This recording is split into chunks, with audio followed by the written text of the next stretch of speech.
Yeah, that's I don't know. I guess we're just doing like a rolling start.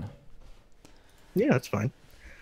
So, I think it's nice to say this is kind of inspired by some talks that Nugi and I have had, which I don't even know where the coffee talk name came from, but then it sort of stuck a little bit, and Nugi said, I want to make this into something where we actually have a nice talk, and I think it's a great idea. So for anyone who doesn't know me, I stream Twitch TV Rage NG.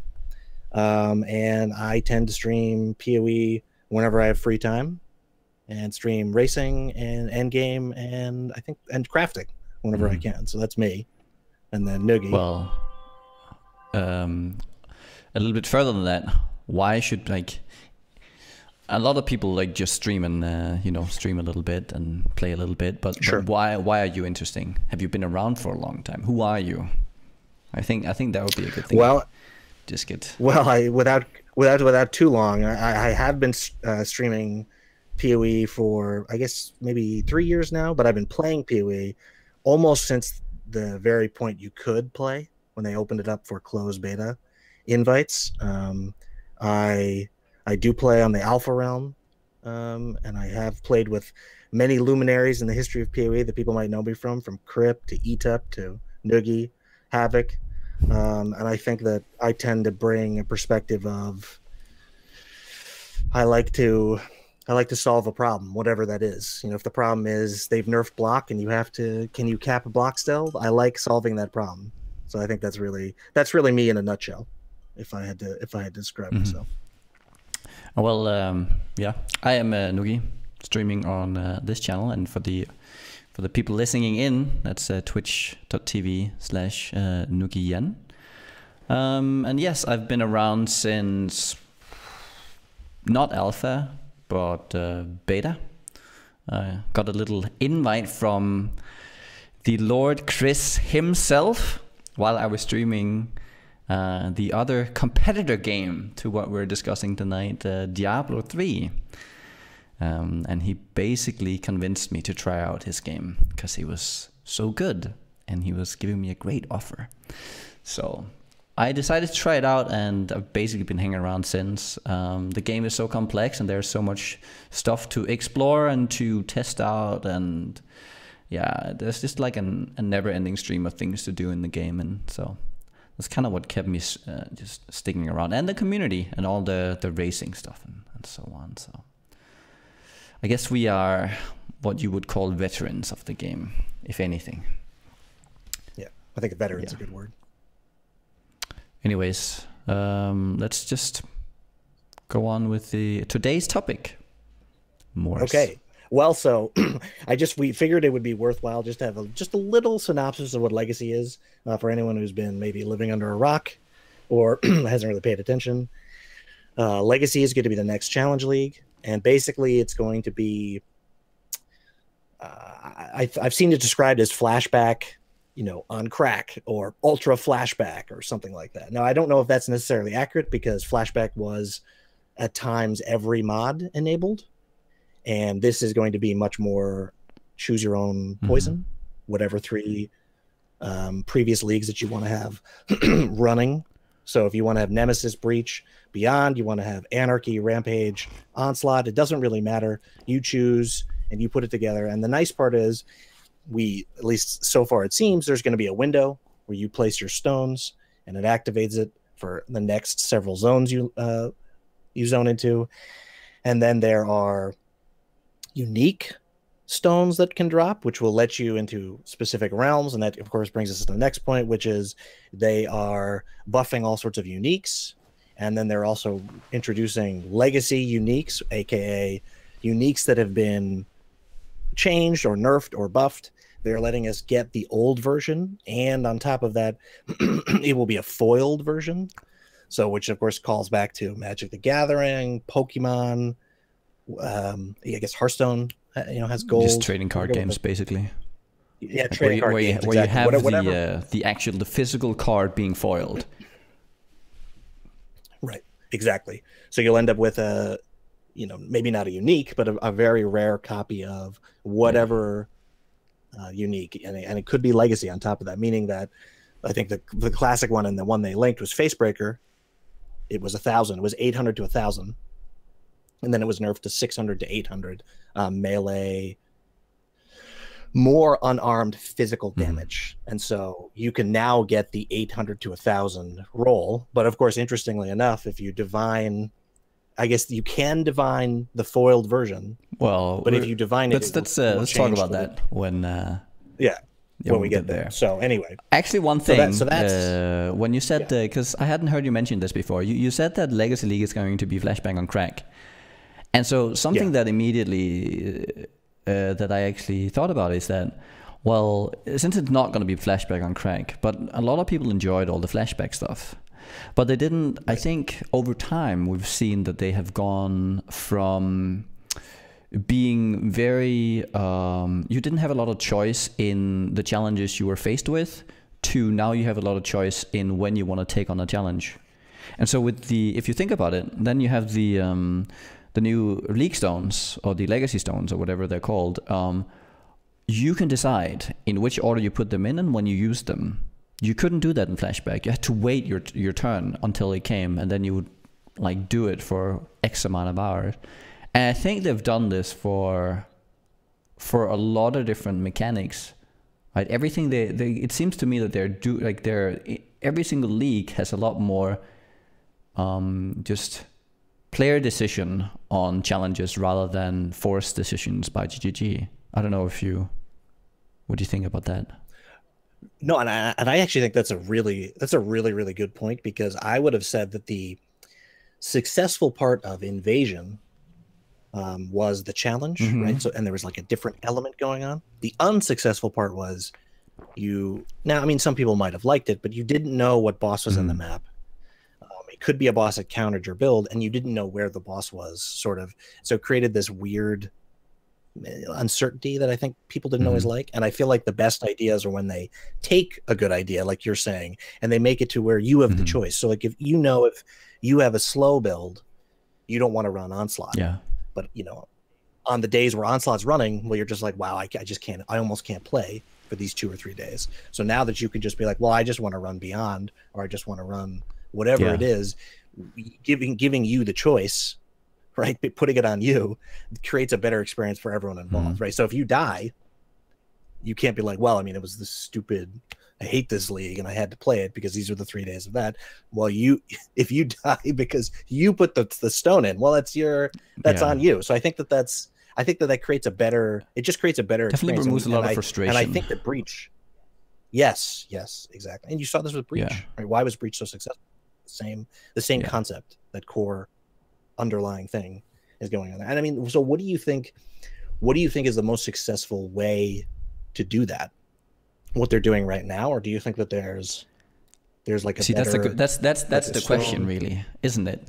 Right, that's the question. Is it good to have forced events every once in a while, or does everything have to be based on like player decisions, and where the player interacts with something, unlocks it, and then decides on the difficulty? And I don't really know, because it's such a hard question. I think for player retention and for having more people sticking around, I do think that at least having it a little less punishing than something like Invasion is a good thing. Also, I think just for the sanity of players, it's a good thing. Right.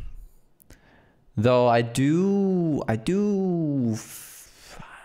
fear a little bit, kind of with the not wanting to present players with something in the game that could kill them outright, like coming into the game and being punishing. They seem somewhat hesitant, though there is a curve. But one of the things that always kind of attracted me to the game was that even early on in the curve in the game, there was something challenging. Obviously, there still are. Like, now we played the game for so long, so we know everything from start to end, and we both raced for God knows how many hours. So we have like all the different tactics. But yeah, I think that was, even back then, it was really harder back then, but that was mainly due to like desync, I think. Right. Well, and relative power of characters, I would say. Is, you can just look at some of the numbers. Look at something like a health potion or a healing potion. It does not like you can now just click a potion and you can let the bosses auto attack you and you will never die. And that is a clear indication that the game has gotten easier at an earlier stage, which is not necessarily a bad thing, but I don't want them to lose, or I don't want them to lose all the edge and all the like they got to throw something at us that is dangerous. Like, right. Well, so do you think that the danger should be part of the base game, or the danger should be part of this stuff? You know, like, so from now on, there's always going to be some challenge league, and so that's where the challenge comes from. I think it can be either.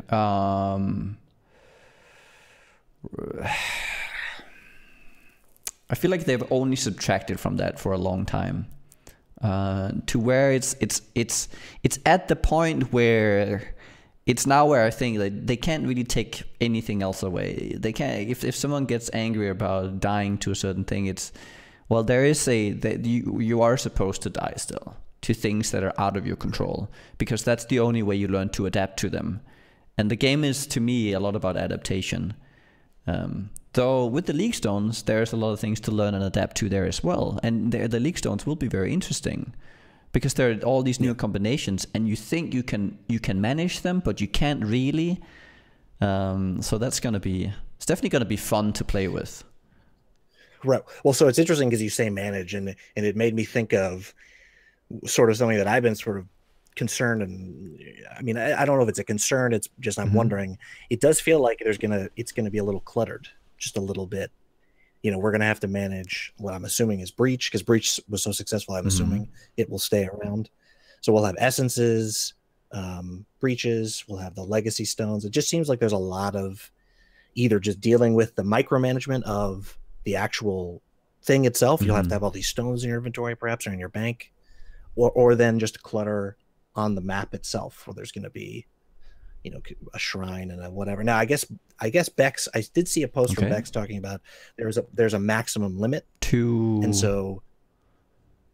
Oh, of how many, like, so everything has like a number attached to it. And so let's say a zone can have like can achieve a number of 10, and a breach that you can unlock is like 1 or 2, and then the shrine is 1, something like that. Yeah. Something either that, or, you know, it's capped at a outside or special items or special things can spawn in a zone. But then I think the post also addressed that using the stones removes that cap for that specific thing. So for instance, you know, if you have a breach stone, it's going to guarantee, I don't know, say 2 breaches or something like that. So when you're saying removing the cap, did she say anything about will it? Because I know that when you look at the breach stones here, which is just a base currency that you can. So basically, what the breach stone is, let's just quickly address that. So the breach stone is a currency object that you can use 3 times, I believe. Yeah, every single one of them has 3 uses. Oh, they can roll blue at least. We don't know whether or not they can roll rare, do we? I don't think we know that. Okay, so at least what we know right now is that they can be have no additional mods, and they will just be their respective league, or they can roll blue and they will have extra things such as extra boxes, extra coffers and such. But what I wanted to ask is, do you know whether or not so on this blue one here, area will contain a Piranha's chest, and then a treasure and a coffer. So that's 3 extra chests, basically. But you said it unlocked the cap for that zone? So is it just... So let me... Yeah, I can read what you said. So the current plan is that the League Stone will specify exactly how many of the object will be in the area and override any natural occurrences of the League's mod. The aim here is to prevent bypassing our objects limits in areas, as we can only have so many special tile objects in an area at once. So will you then have more? That's not clearly, that's not specified, and I guess we'll find out. You know, will it, if you run breach, will you have a chance to have 4? Because I think the max, it seemed like a max for a lot of zones that I did was 3. I don't remember a map ever having 4 breach stones, but I could be wrong.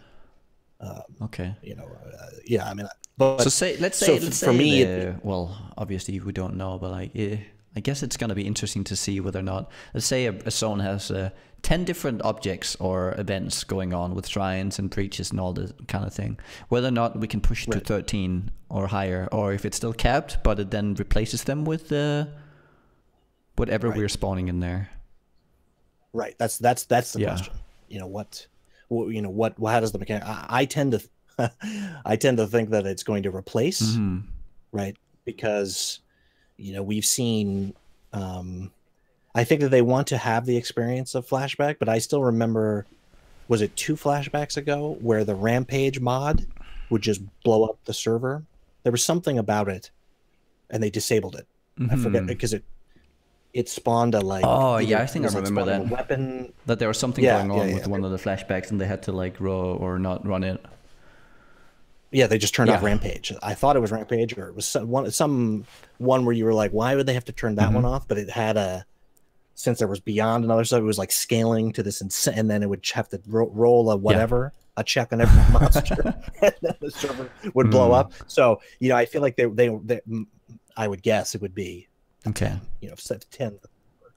But even then, though, I still feel like we're abutting that sort of clutter point, and I think even just in your stash, and I think it's part and parcel of the same thing. Even it's just you have to carry around all this stuff, and you have to. I feel like I'm just concerned about it because the problem is some of these things are really fun. Like I breach. I feel like breach was so fun. I'm hoping I'm hoping it stays. But then it's like, so what if Legacy Stones is really fun? Because it's the same concept, right? Spun in a slightly different direction. So then so now we'll have 8 things. Well, no, I that's what I don't know. Are the stones going to function like jewels, where there's 3 bases, but then they roll a certain thing, or are they going to function that there's 17 stones? You know what? To drop. Just what I was thinking here.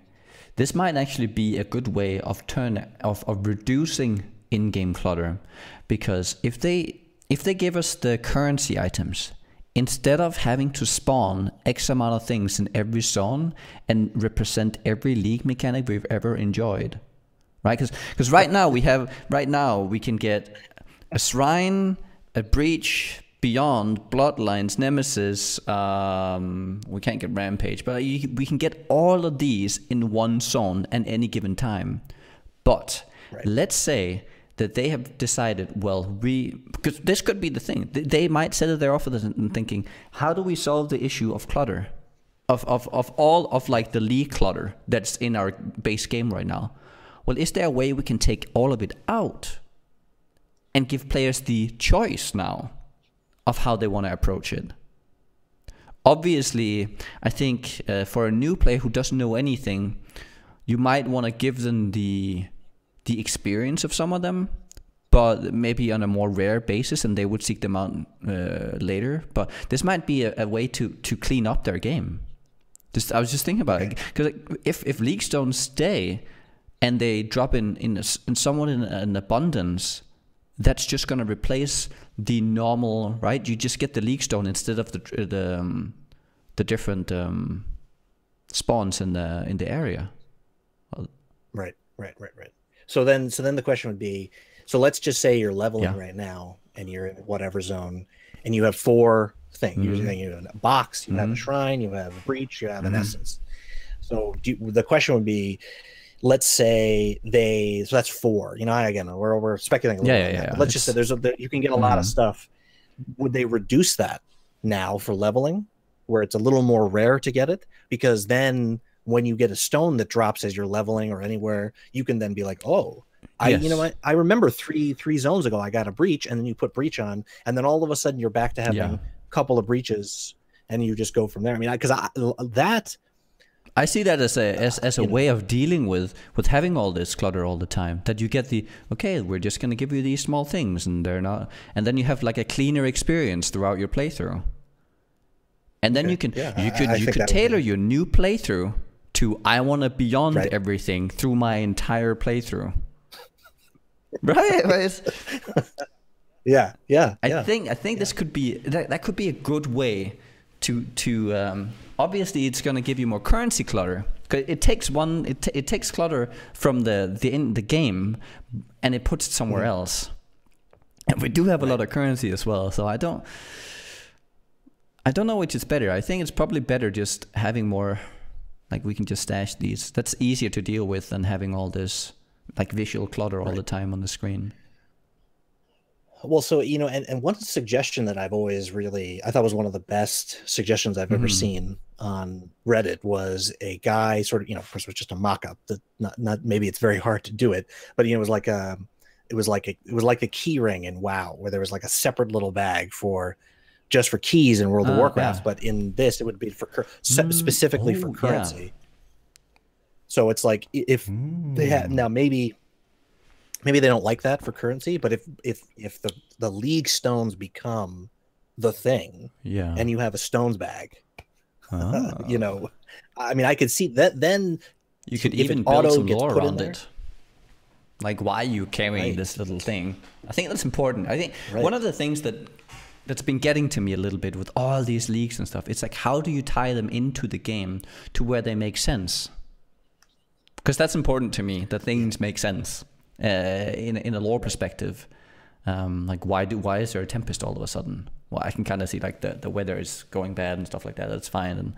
And why are these guys nemesis monsters? Like what's their? I like to see like there's a reason to why we have these things in the game, and it's rarely explained, if ever.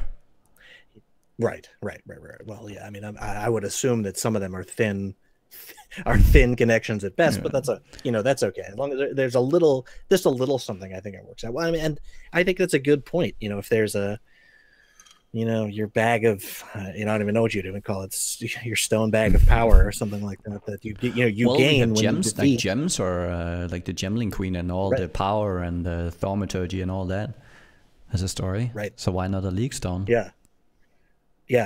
Well, so then the question comes to me. So what do you think is the lore reason then for the foiled uniques in Legacy? Because to me, of the things that are coming out, that seems to have. I mean, I get the stones is more interesting because it's a mechanic in terms of like fundamentally altering the game. But in terms of something that they've added that I think can interest everyone is this foil thing. Because you can just see from when they do alt art stuff or they do MTX rewards, right? There's people go nuts for that. Yeah. I mean, me included. I'm including myself in that. So, I'm really curious what do you think? What do you think the long term, like what's their thought process with that? You see, this is where I have a hard time. I have a very hard time kind of figuring out what their idea is here. I think they for a while, like I think this ties back into what's it called? Kadiro? What is that league called? Perandus. Right, where they didn't like the system they had in place there, and they're trying to refine that into something else. Because now you find this here, you find I'm pretty sure you find that item, right, that unlocks the zone of the realm where you can get this relic. Is that how it works? I think that it works find a special item that when placed in the map allows them to travel to a reliquary. And that's kind of what Kadiro was, right? Just with the added step of having to use coins. Right. Yeah, that's a good point. So this is adding the idea of very rare and unlocking like all the old uniques that are.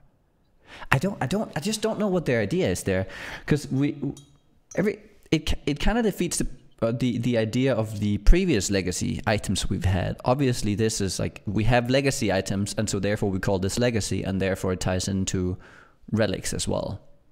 Right. But I don't know if they're there for like. aren't we supposed to, like, aren't there items that are not supposed to be obtainable again? It's kind of my thing. Yeah, and I'm definitely, I'm sure that I fall into the spectrum of I wish there were things that were never obtainable Yeah.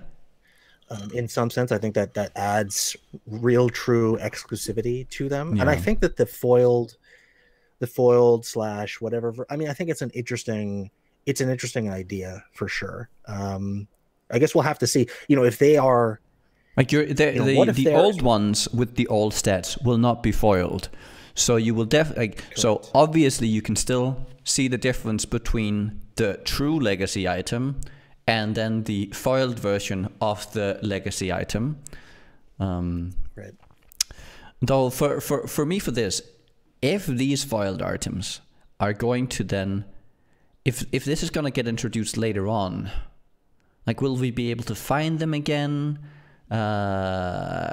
Is there like a time limit? That's what I really want to know. Are these, will the set of foiled change over time? Because the idea behind, at least as I understand it, I've never been a big trading card game player, but I remember them being, they're like in these, I've seen plenty of videos of people opening packs, very old packs of cards, like 20 years later, and then they will find that foiled thing, the foil card, and they will be super excited because it's not getting made anymore. Like, nobody's creating these packs anymore. They're not getting manufactured. But since we're now in an online game where everything is digital, they can just do it at any point in time. But I think that it's important that being like, there are things where they say this is something, even though we're a digital game and we could just recreate it, that we won't. At least for a system like this to function. I don't know what you think about that.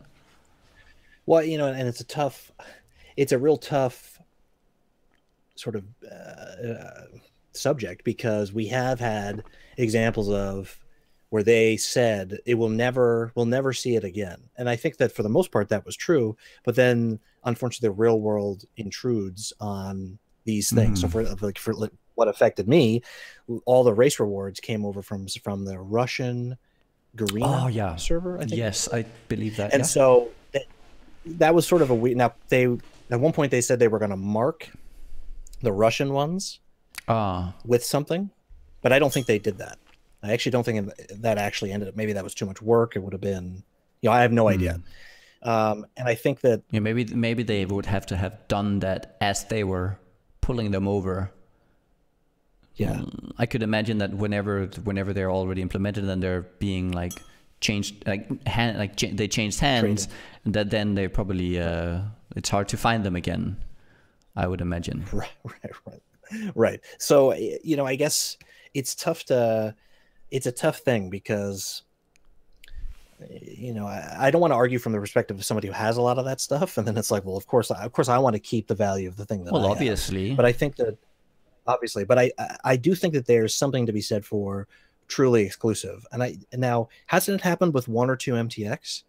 Like, I have a Pilgrim hat, which I don't think maybe, I don't know that. I can't really speak on that because I don't hold that many MTXs, and I haven't checked out on exclusive NTXs. Right. So I think that they've wavered a bit on that, which you know, at the end of the day, I do kind of get it. I wish, you know, on the one hand, it's like, okay, but why are people clamoring for it? Because it is this thing, you know what I mean? So like, you the reason foiled. So you know, it's interesting. So I've been playing Magic. My cousin got me into it. He's 4 or 5 years older than me, and so I started playing very early on in Magic, and I love it. But that said, it's interesting with all the people at GGG who are huge Magic. At least it seems like Magic is such a I think so, big thing. I'm always nervous because I really feel like they don't, as you eloquently put, if this is a digital thing versus that's a card game. They don't always translate one-to-one, right? Yeah. And so I think that, and I love trying to. I think that's like the foil idea. I want to see where it goes. Oh, for sure, me too. But it makes me, but it makes me nervous because I feel like the thing is though, so like an exclusive card that I have in Magic that they printed 5,000 Yes. of, or whatever the number is. Okay, well, I have one of the 5,000 guaranteed. It will never, ever, ever come Yes. back. And the thing is, they did reprint a lot of cards from the early sets, Sure. but they were clear reprints, and then thus they were worth less. And you could argue in this game, well, okay, so it's a foil thing, it's the same thing, but the difference is on your character or being used by your character, it's functionally the same. It's functionally the same thing, and so it doesn't. I feel like it doesn't always translate it. Yeah. But then again, there are all these legacy. I feel like whenever you want to translate something from one media to another, you have to first identify what made it a success in the first media.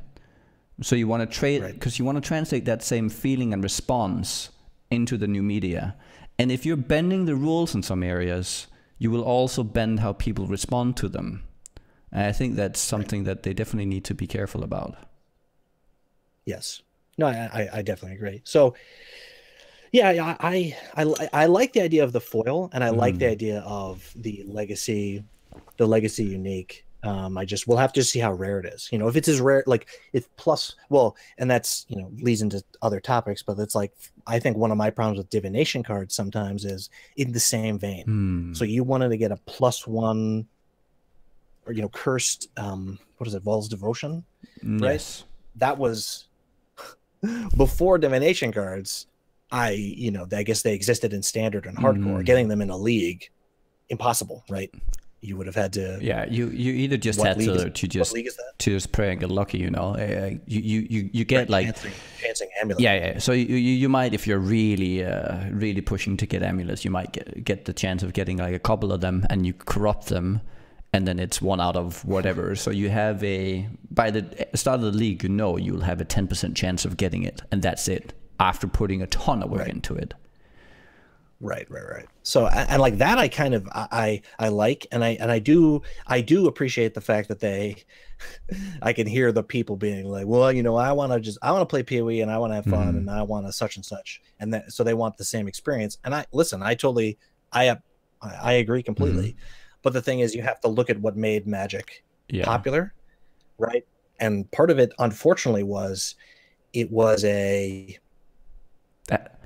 it the whole time. Yeah, and there has to be a chase. Because the chase, exactly. Yeah. So, I mean, that's what I find so funny when people talk about Magic as this great thing. And again, I think it's wonderful. But as somebody who played from back then, has seen the value of the cards just do the stupidest thing in the history of the world. But again, it's the value that people put on it. And so I feel like GGG is trying to capture that, but then it's going to be tough because people, you know, they're going to say, I don't know. I mean, at least for me personally, whether it was foiled or not, if it did what I wanted it to do, aka Legacy Aegis, well, I don't care about the foil or not, you know, in whatever league. Now, of course, a collector wants the foil, but I think that they're separate things. Yeah. Right? Well, the collector would want both. Game. The foiled and unfoiled. Would want both, exactly. Right. But I'm just saying, like, in terms of the function on the character, the foil does nothing for you. So, yeah. You know. Anyway, well, I guess we'll just have to see how it ends up being implemented. Again, if it's very, very rare, I honestly think that that's fine at that point. You know, if there's going to be kind 5, of lose some of my. I don't know. I think the whole idea of the foil has to be that it has to be rare, and it has to cycle out of the rotation. Every cycle that has to be new foiled coming in, and then others go out. So there is I truly believe that there has to be some you have to feel as if I have to get it now because it could go out of the rotation later. And so there has to be a chase to get them before they disappear. So is the question then, do you think there's going to be, is every unique have a foil option in Legacy League? Or, I mean, I don't think everything will have a foil option. No, I don't think so. Okay. I think that would be, I think there are certain items that are too problematic and could potentially just be too powerful to introduce. Possibly. Okay. I mean, I know that There's actually see. only one item. Yeah, I mean, there's only one item that I would pay go all out for, and that's a legacy combs, just to have a foiled 1,000 hit point That would be thing, pretty cool. Yeah, just to yeah, have yeah. it. Yeah, No, we all have but I've got to. our item that we really love to see. Yeah, yeah, yeah, yeah. Well, so do you think that because they did announce solo self-found, Yes, right, starting with 2.6, do you think that they are going to have that take any, like, there will be any consideration for that given the foil system? No. Like, where, so it'll be okay.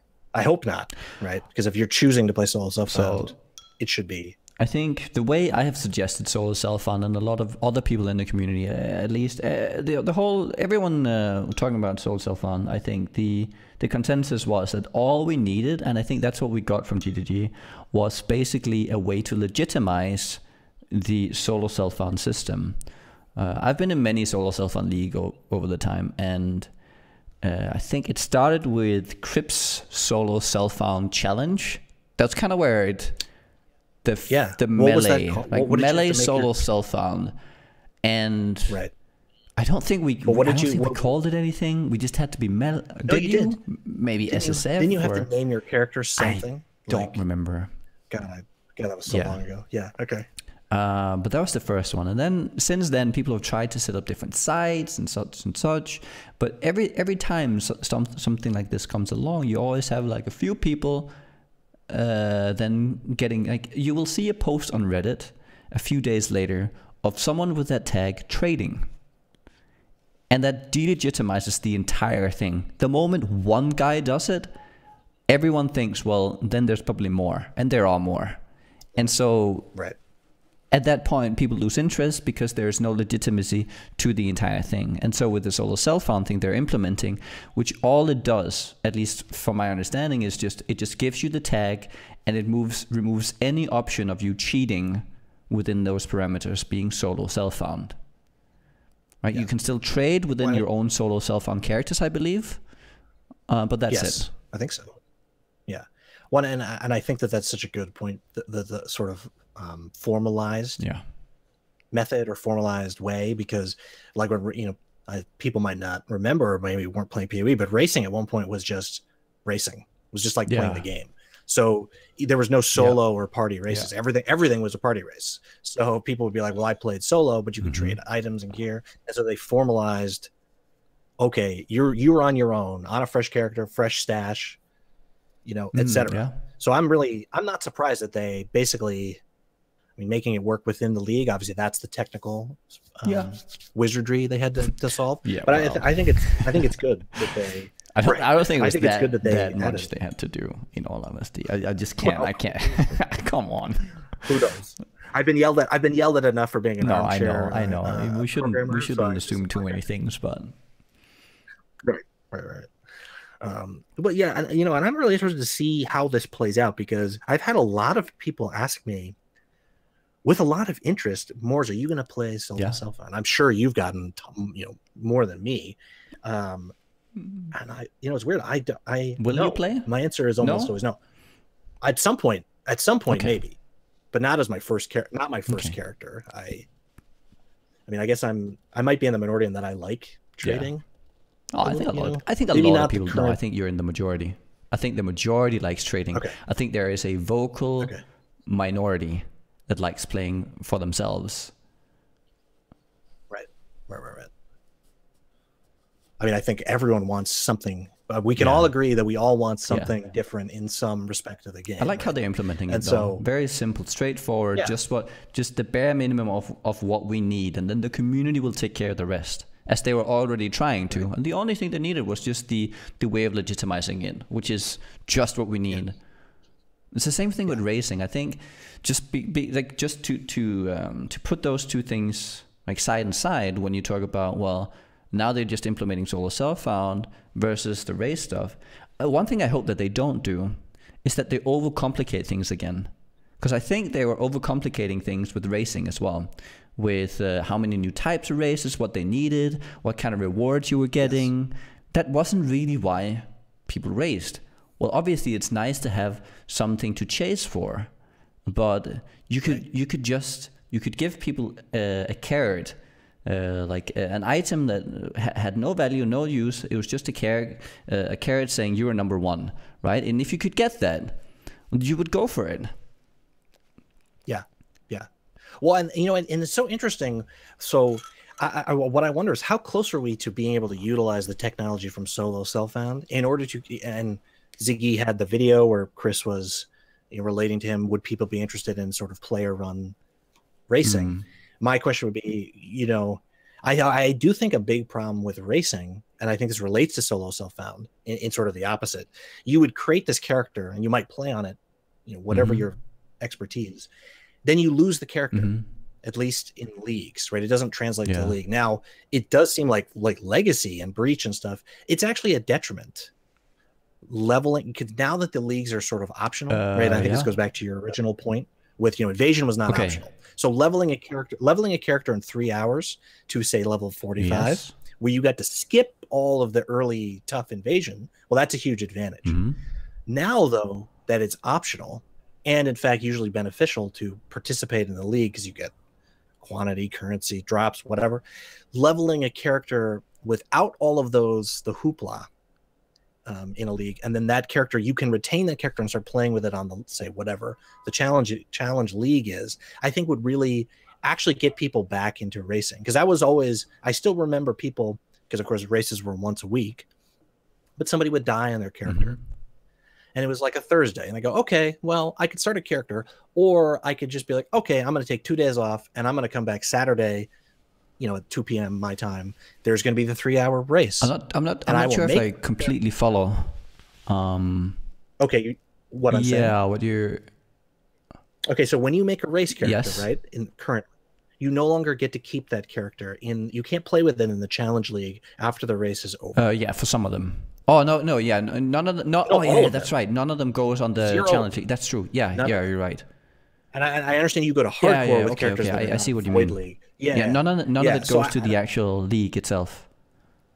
Right, and so I think that investing, and so and this is key, Solo Self-Found, I think that a lot of people had a problem with it. Of course, it was not formalized, so it didn't really quite matter. But like for me, I know a big problem is I didn't really want to play on a different account without my MTX, which I like having. You know, and I just want to be on my messy having to set all that up, and you had to like make a new account, and you couldn't, and there are all these things you had to overcome to get it going. Yeah, exactly. You're right. Exactly. So if this becomes a formalized thing, and then they say, okay, well, players can run a thing, then I'm very interested. So like if there's a streamer, Solo Self-Found, you know, thing, challenge or something, let's say a month into Legacy, I am all over that. Like I'm all over that. So I think I think it's all part of the direction change, like that you talked about, where Invasion was not a choice, but now we've come to, well, okay, maybe it's still not really a choice, but you decide when you're going to participate, which makes it better, right? It might end up being the same thing, but as long as what you can participate in is interesting, then you will participate. Yes, exactly. Correct. And if you don't like it, it's like if I don't like Solo Self-Found, well, I don't have to do it. I think that's going to be the perfect system to it. So, you know, anyway, I think I'm very excited to see. I am slightly nervous with, like, maybe that describes me about lots of new things, because I feel like there's potential for. I guess we could use a conservative PoE player, maybe. Maybe I'm the liberal. Because, because I feel like they have a penchant for. So Solo Self-Found, I think, is a fantastic idea. But then somebody's playing Solo Self-Found and they start freaking out. Well, I never have a chance to get a legacy foil because I'm Solo Self-Found. Well, and then GG. Okay, but I'm just saying GGG hears that and fiddles with it a little bit. Yeah, they shouldn't. And I think I hope they don't. I really hope they don't. I don't think they will. Like Solo Self-Found is supposed to be. It's in the same vein as saying, well, I play hardcore. There's no way I'm ever gonna kill Shaper. Well, then just play on the standard version of the league, right? You're putting on a challenge for yourself, and this is just furthering that like you're just going one step further. At least I hope that's how they view it. I mean, I'm pretty sure it is. This is just a self-imposed rule set you're put, because hardcore really is just a self-imposed rule set that is not actually how the like, it's not what, at least not any longer, is not what the game is balanced around. Right. I think that's key. Not any longer the primary. Yeah. Yeah. No, and that's true. And I think we see that with a lot of the changes to the game. And I mean, you know, I've never been somebody who cared whether you played softcore or hardcore, but there were a lot of people who cared about it. And I think that it's in many respects, it's nice that I really would have no problem playing in the, besides the economy, which that's just scale. I wouldn't care what I played, and I would treat it the same. I try never to die ever. And I think the successful softcore characters play exactly like that. Yeah. Right? Well, there is a reason why Havoc is a successful hardcore player now, because in standard, he was playing with, what was it, life gain on hit and life leech in his lightning arrow build, because he never wanted to die. Right, exactly. Now, I mean, of course, it's actually, that I always feel it's a little sad. It's like it's more interesting in softcore because you can, I hate using exploit, but you get to level 9, you ding 95, and then you're like, okay, I'm gonna go kill Shaper. Yeah. And like, no, my build's chance of killing Shaper is low, but I'll give it a because go. I've just dinged, I'll give it a go, and I can then just use a bunch of portals and hopefully kill him. So you can, so that's where the economy difference comes in. But anyway, I'm excited to see, honestly, sort of on that topic, what the foils and I guess I don't know how to call them. There's be a foil version, then there'll be a legacy version that will also be foiled. I'm assuming both are foiled. I don't know if I think there isn't all the foiled things, aren't they always legacy, or can they be either? That's what I read through the post twice, and I don't think it's 100% clear. But anyway, I'm curious to see what happens with the economy in standard hardcore. Oh, this is definitely going to have an effect on the economy in both. Yeah, for sure. Right. Like it's going to dilute the amount of items available. Right. I mean, especially if Legacy is anywhere near as successful as Breach, there's going to be a lot of people playing. Yeah. But then again, there's a lot of quote unquote garbage, garbage uniques where the legacy version is bad, right? They've actually buffed it, and they were talking about. But of course, that makes that's the collector item, obviously. Right? Which I think that's cool. That's cool too. Yeah. And so you actually get the you get the choice there. Do I want to divine it to get the better version, or do I want to keep the pure foil? Well, okay. Like that becomes a real thought process to people. Which is going to be more valuable? Now, okay. I wonder what happens if you vol a foil. Is one of the options removing the foil? No one's asked that, and I think the foil stays. Okay, that's a permanent thing. Okay. I would assume you keep the. Okay, if you think about it, if you vol a calm, it doesn't lose its skin. Correct. Right. That's true. So I guess the foil's part of the skin probably is how they would think about that. Yeah, possibly. Maybe I don't know. Maybe the skin's the same, but the text, it has like a foil text as well, changes. Right. I don't know. Time will tell. Time will tell. Yeah. Okay. Well, I think that's basically it. Yeah. And I curiously enough, I don't know if you see, all these people were doing practice for Legacy yesterday. Yeah, I've seen. Yeah, there's a lot of people doing it. A lot of people. Do you have a build that you think you want to play for Legacy, just as an end talking point?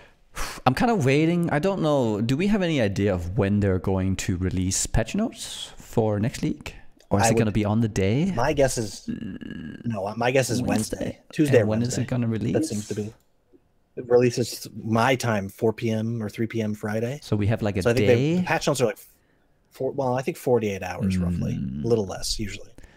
Like I feel like it comes out 6 p.m. my time Wednesday is when I would guess the patch notes would hit. Like my build choice will heavily hinge on what the changes are, because there are going to be so many changes to the right side to elemental builds might just become very powerful. Many versions of them might become very powerful on the right side for leveling builds. With the whole how they're redoing that, and like claws are getting redone, swords are getting redone. It's not all about what's it called, daggers anymore, and so there's a lot of things going on there that could definitely change my opinion on what I want to play. I'm definitely not one of those people who are just going to level with Firestorm and totems to get a 6-hour Dried Lake kill. I just don't know. Yeah.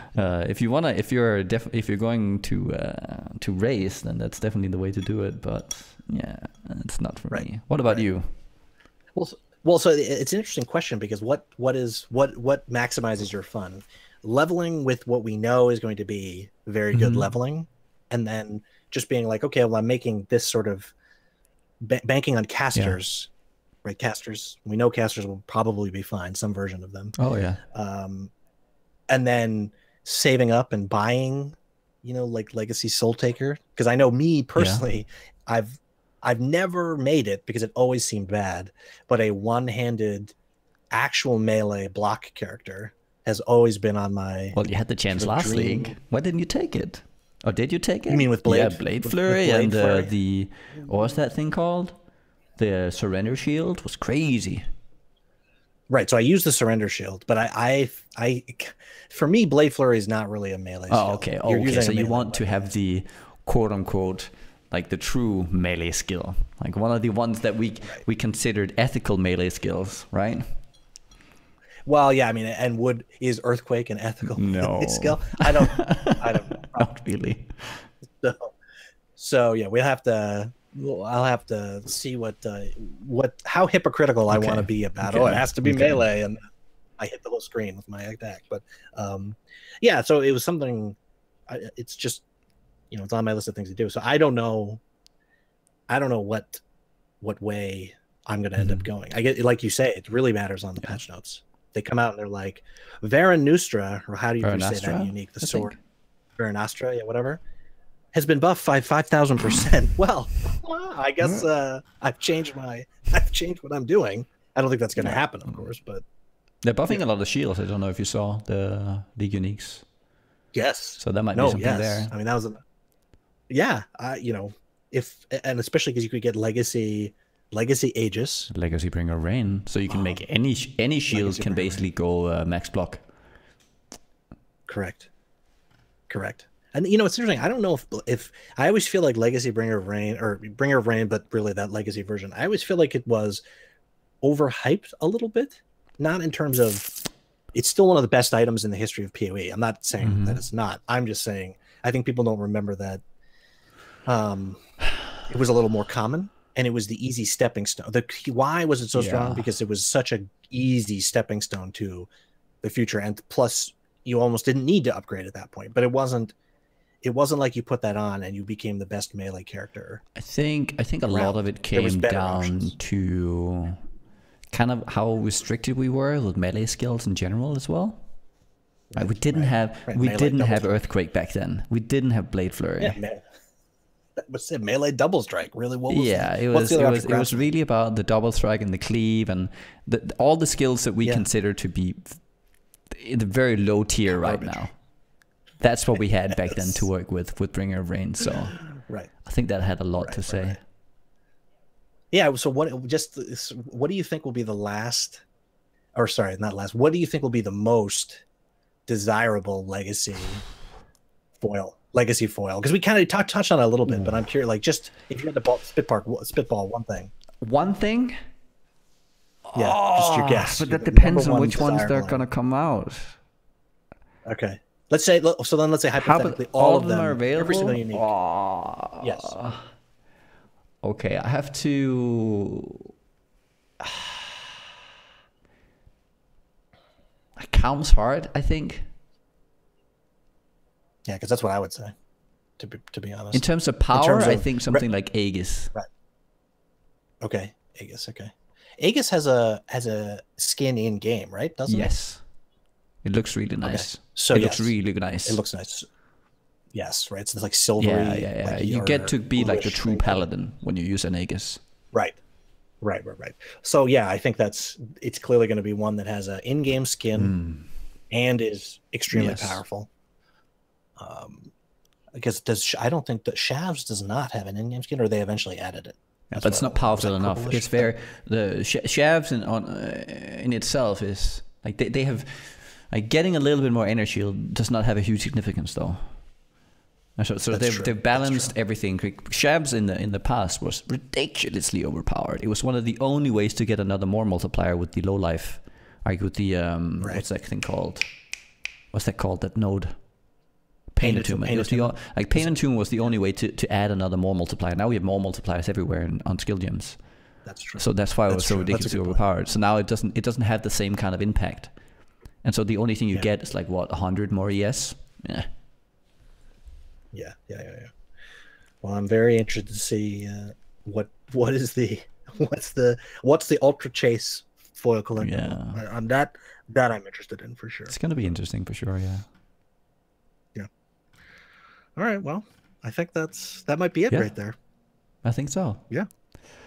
Okay. Well, for those listening in, this was the first episode of a Coffee Talk with yours truly, Nugi and Mors. You can find me at twitch.tv/Nugian on youtube.com/Nugian, where the episode will also be uploaded. And we are looking into making an audio-only version that we will be uploading as a podcast. We will make a site for it, and then on various. I don't really understand the functionality here, like the audio places, like the RSS feed, into YouTube or into iTunes as well. So we're looking into that. And we're and so then this episode might not be up. No, not right away. We have to just go through the what do you call that? Yeah, the process of making everything. And where can they find you, Morris?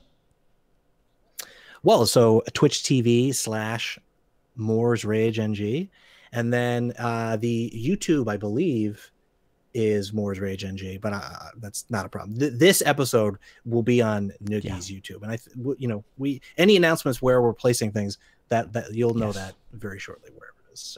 So yeah, thanks for watching, listening, whatever. I appreciate it. See you next time.